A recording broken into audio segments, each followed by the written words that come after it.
and ready to move forward. And that scripture reading today is the one that I want to lift up. In fact, we're going to be lifting up quite often over the coming months. I can do all things through Christ. I want to put it that way. I can do all things through Christ who strengthens me.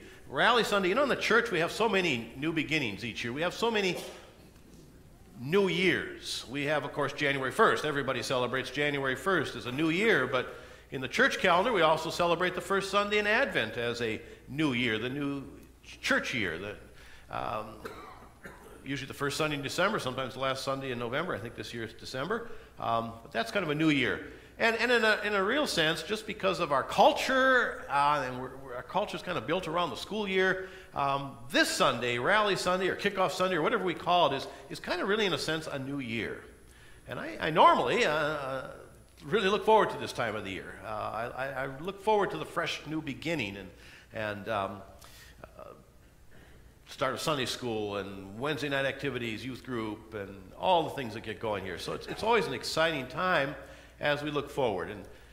And so today, as we start the new season, as we start this new season of the church year, it got me to thinking about the fact that in many ways the church is like a football team. Now I would have said soccer team, but most of you don't understand soccer, so I can't really use it as an illustration.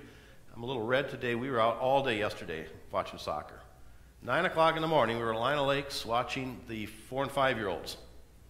My grandson, he is quite the soccer player. He's very aggressive anyway. But he, after the game, how many goals did you score, Alex? He said, I got 1,000 of them. He was very proud of himself. Well, it wasn't quite 1,000, but I think he had at least 20. And they just killed the other team. But anyway, and then at 10:10, it was our granddaughter's game out at Blaine. We had a run over there, and then there were 2 more games we went to yesterday. But you don't understand soccer, so I'm going to use football as the illustration today. We're going to talk about football because most of you do understand a little bit about football and talk about it in terms of the church. Now, the title of the sermon today is Ready, Set, Go. If you watch the Olympics this year, you know that when it was time for a race to start in track and field, they didn't use quite that terminology. They'd say, get in your blocks. That was the ready. Then they'd say, get set. And then the gun would go off. That was a sign to go. And as I was thinking about those words, ready, set, go, believe it or not, that fit into our mission statement just perfect. Anytime you get 3 things in order, you can almost fit them into our mission statement. Christ in us, with us, and through us. And I saw those 3 commands really as very symbolic to our mission statement. Ready is Christ in us. Get set, Christ with us. And go is Christ through us. So I want to talk a little bit about what it takes to play football, what it takes to have a winning football team, and correlate a little bit to the church today. First of all, get ready. To me, that refers to my individual need to be ready. Now, it's been a long time since I played football. A long, long time since I played football. But one of the things that I learned in football is that I had individual responsibilities to the team. And that goes right straight through the program, even all the way to the pros. Each member of the Minnesota Vikings has individual responsibilities to the team. Responsibility 1 for me as a football player was to be ready when the season started.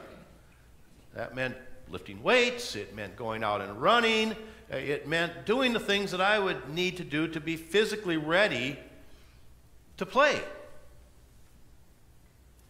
It involved more than that also if it was allowed, and I can't remember what the rules were in those days, but if it was allowed to do so, and the coach gave you a playbook before the season started, I was also responsible for learning plays that related to my position, what I was supposed to do under each circumstance of whatever the play was.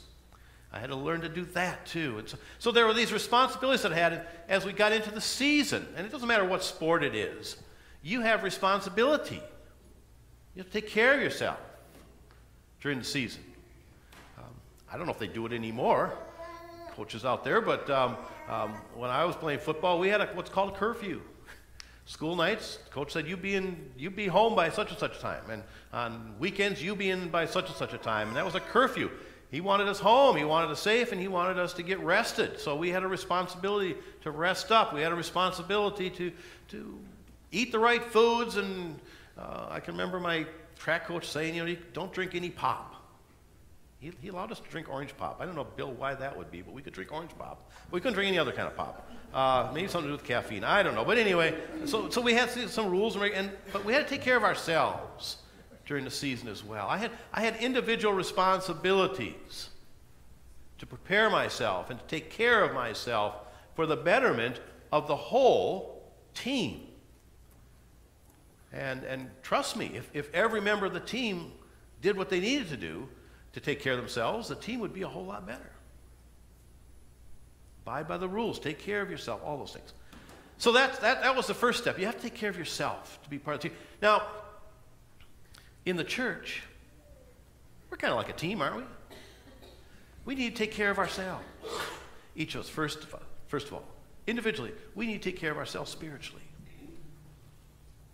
How do we do that? What are some of the things that we need to do to take care of ourselves?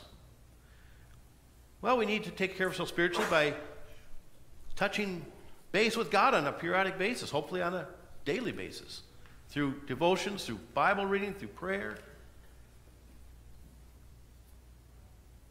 Being open to God's voice. We need to, secondly, be aware of what's going on in my church.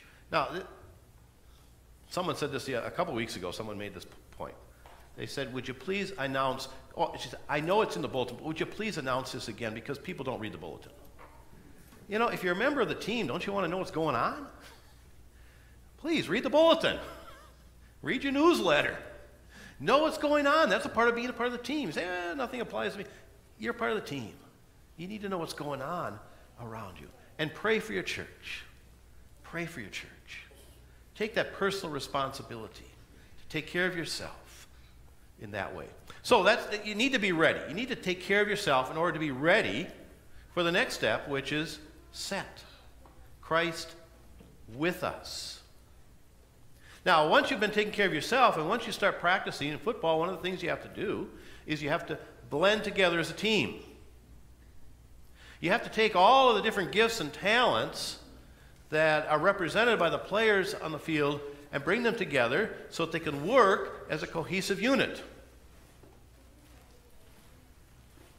And so you practice. You practice the plays over and over again.